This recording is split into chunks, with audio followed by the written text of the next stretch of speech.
Hi friends, we are to discuss today one most important area of research,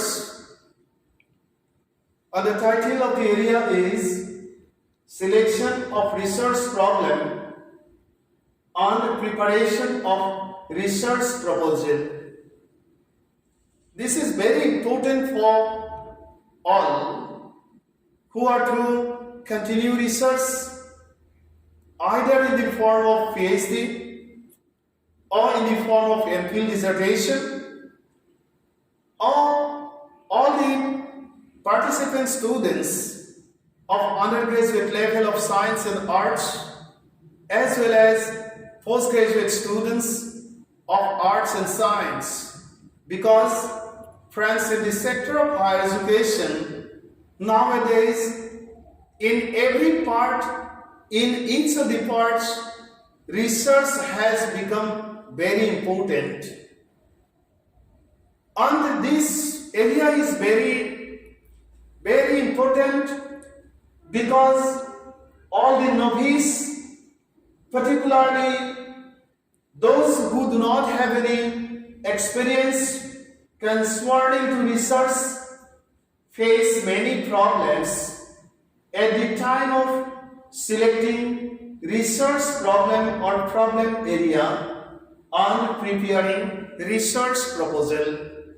Friends, it's a general saying that selecting a research problem itself is a very difficult problem. Selecting in proper way a specific research area itself is a very difficult problem. And that's why we have to understand how research area is to be selected and how research problem is to be selected, and thenceforth how we are to prepare the research problem.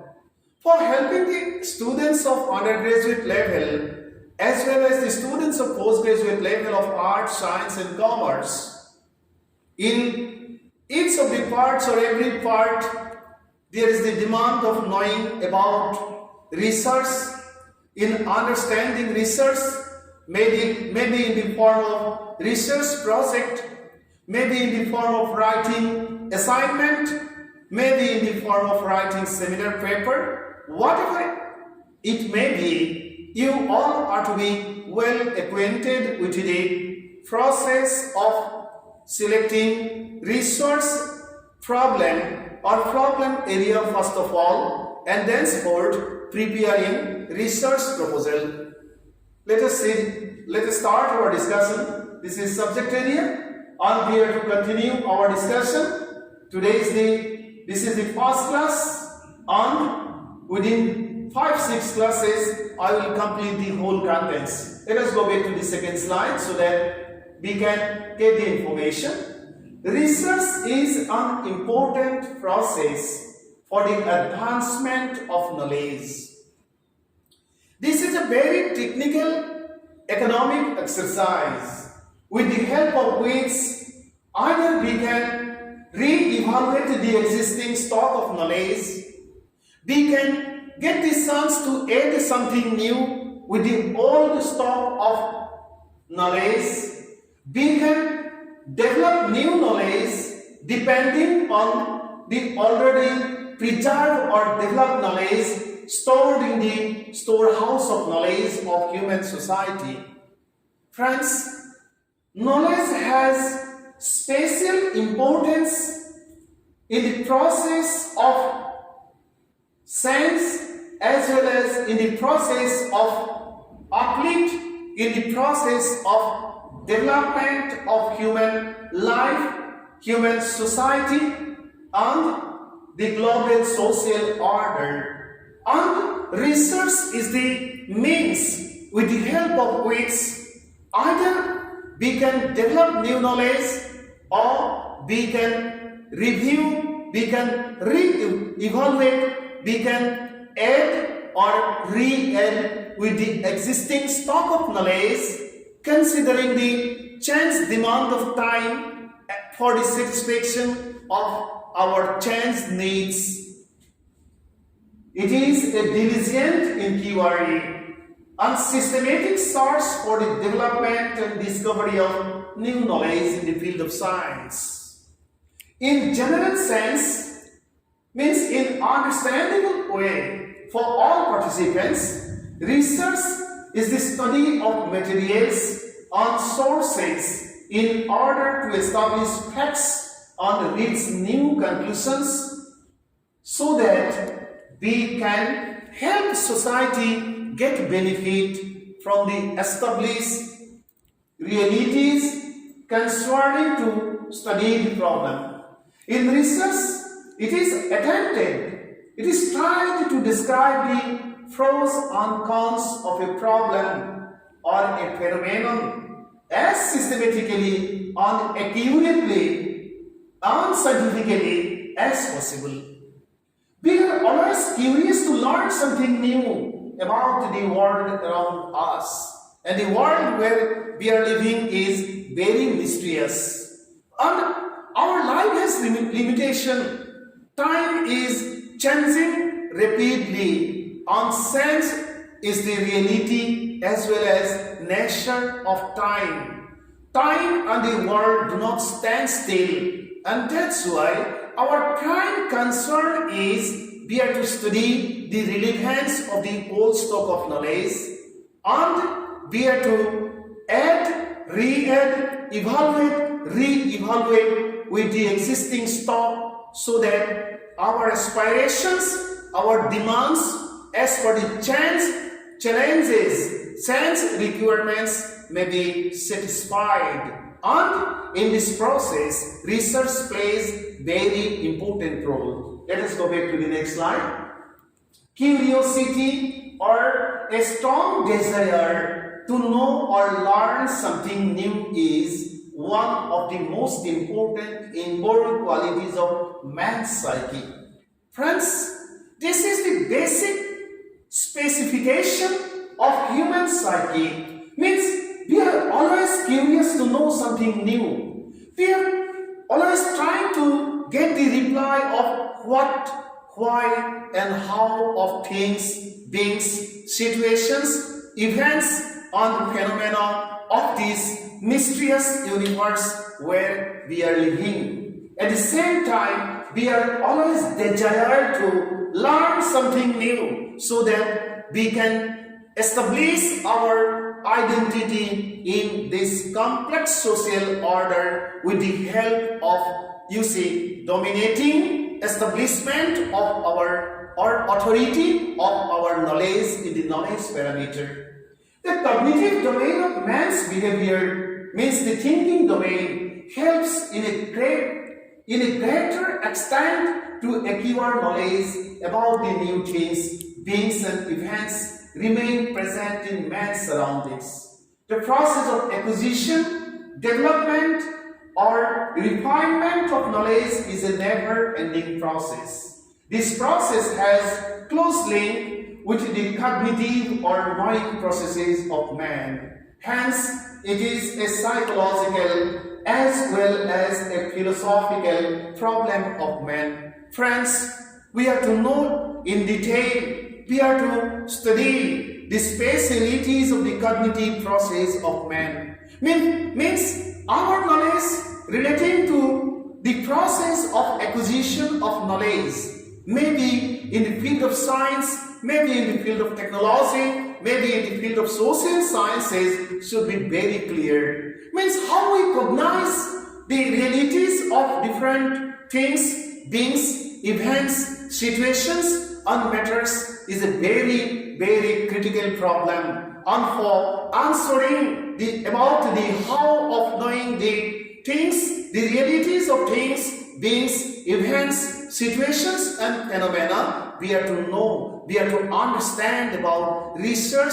so much well. Let us go back to the next slide.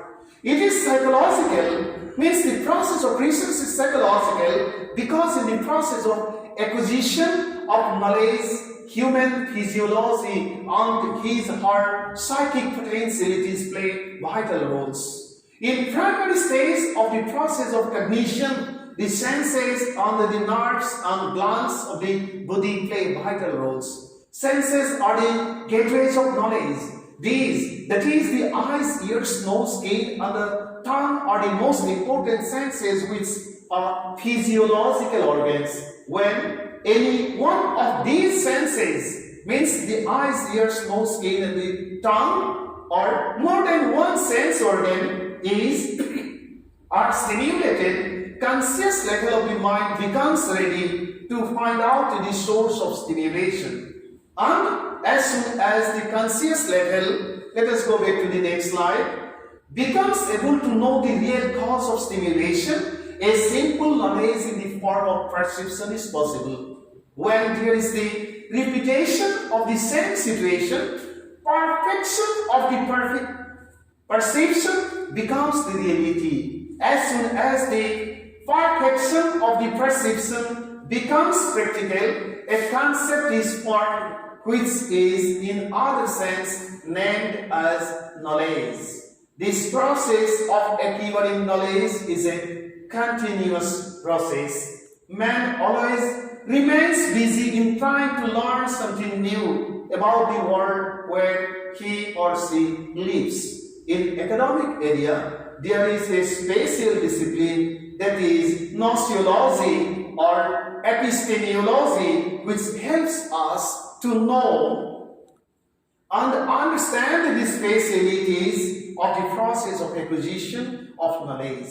The term epistemology has been originated from the Greek term epistemem, which means knowledge. Epistemology is the branch of philosophy that deals with knowledge. Gnoseology or epistemology thus studies issues involved in the process of cognition of the world. It also studies the issues relating to the methods of finding out truth on the relationship between man's knowledge and various activities. Friends, here needs the explanation because contents of 3 slides I have placed before you. And I have explained, today we are to discuss about how we are to select a research problem or how we are to go to the problem area of research and how we are to prepare research proposal. For doing all these, actually our conception concerning to the process of acquisition of knowledge is to be much clear, and for doing so our knowledge concerning to psychology is to be very clear, and at the same time for understanding the process of acquisition of knowledge, our knowledge relating to philosophy is to be quite clear, and thenceforth for knowing about the systematic process for the establishment of realities of varied problems of this universe, events of this universe, phenomena of the universe, our knowledge relating to science is to be so much clear. So friends, for knowing about the process of selection of research problem area, and thenceforth for the selection of research problem and for the preparation of research proposal, our knowledge relating to psychology, our knowledge relating to philosophy, our knowledge relating to science is to be so much clear. And when we study about the speciality or the concept of the process of cognition, means the knowing process of man, means with the help of which we can keep contact with different things, beings, matters and problems as well as phenomena of the universe, certainly we are to study psychology, and our knowledge relating to human physiology is to be so much clear, because psychology means the psychic exercises, means the spatial functions of human mind, and when we are to study about the functions of human mind, our knowledge relating to the characteristics or the spatialities or the spatial exercises, actions of human anatomy is to be so much clear, because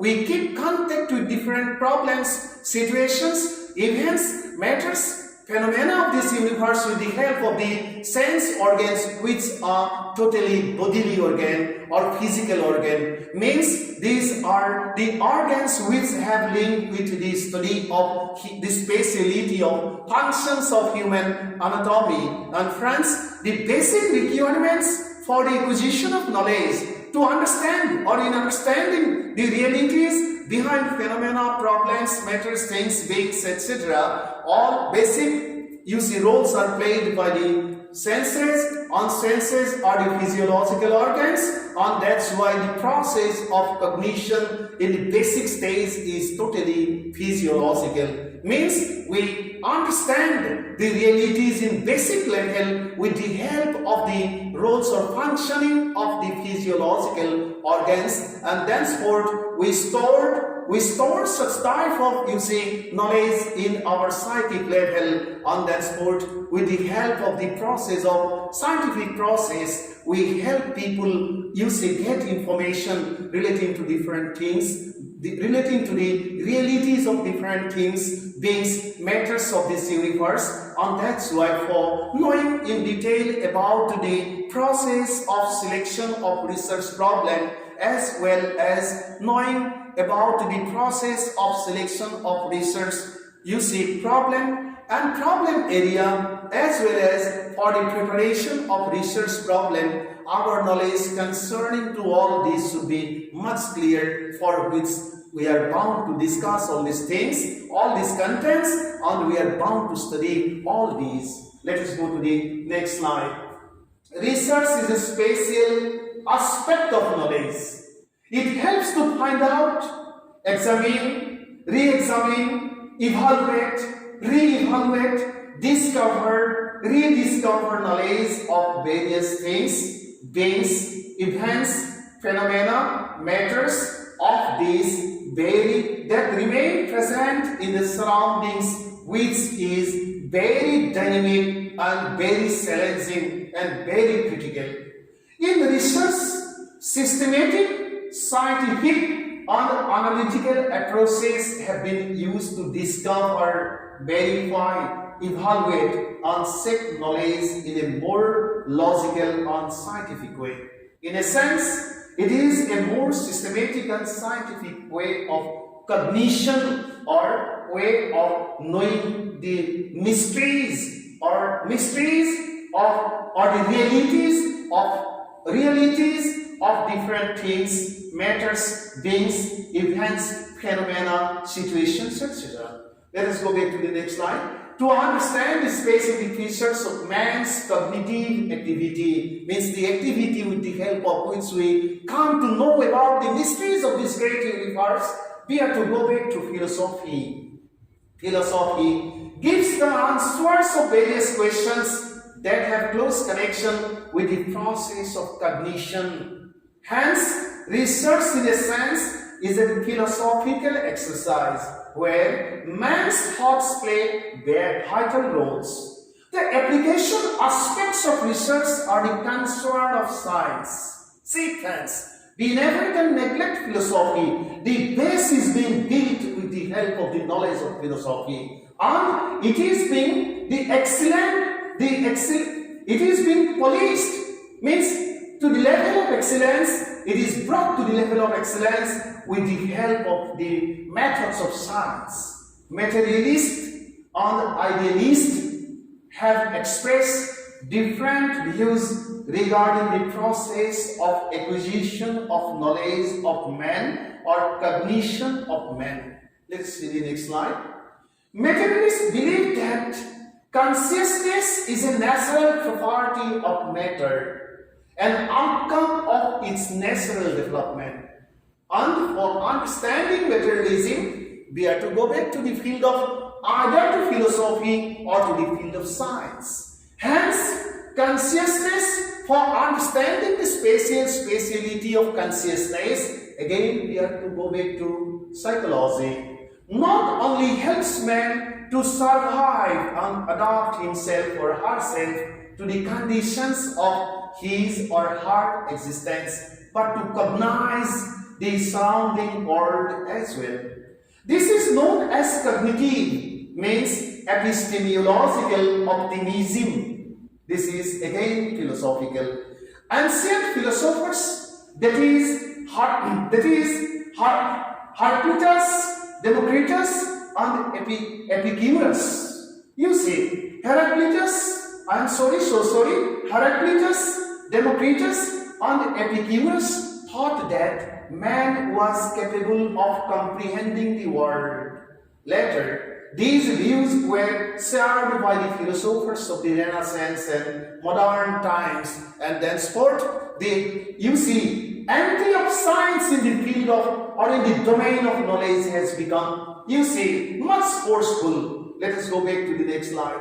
From the point of view of dialectical materialism, you are to study Marxism again here. Man not only cognizes the world, but also modifies or transforms it in the course of his activities in accordance with his requirements and goals because of the dynamic changing nature of time. The world is being transformed because people are coming to know its properties and laws. This is especially evident today, for it would be impossible to create sophisticated technology or alter nature if man had no scientific knowledge. And here, comes the question of knowing or understanding about science so much well for the establishment of realities. Idealists approach the question whether man may be capable of cognizing the world differently. Idealists express differently. Let us see the next slide. Some, as we have already mentioned, do not deny that the world can be known. Subjective idealists, for example, George Berkeley and David Hume, maintain that it is chanceless to raise the issue at all. Indeed, how can one speak about knowledge if he either rejects the objective existence of the real world or holds that it is impossible to prove it? So friends, understanding the mysteries of this mysterious universe is a great mystery, is one of the greatest mysteries of human life. And friends, research helps to go into the inner part of realities of this universe, and we study the reality which reality or realities behind different mysterious phenomena, behind different mysterious situations, behind different mysterious problems, behind different mysterious sequences of this universe, so that we can help humanity understand the realities of all these mysteries for the safety of life, for the prosperity of life, for the welfare of life, for the peaceful existence of life in this complex natural universe. So friends, for understanding research in proper way, we have to understand psychology so much well, we have to understand philosophy so much well, we have to understand science so much well, we have to understand materialism so much well, we have to understand idealism so much well, we have to understand epistemology so much well, we have to understand the research methodology or methodology of cognition so much well. And this is the starting or beginning of our discussion, with the help of which you people will be quite successful in selecting your research problem area successfully, and you will be quite successful in selecting your research problem very scientifically, and thenceforth you will be able to prepare your research proposal so much well, and thenceforth you will be able to complete your research for the greater interest of welfare as well as progress as well as peaceful existence of humanity as a whole. Thank you so much for today.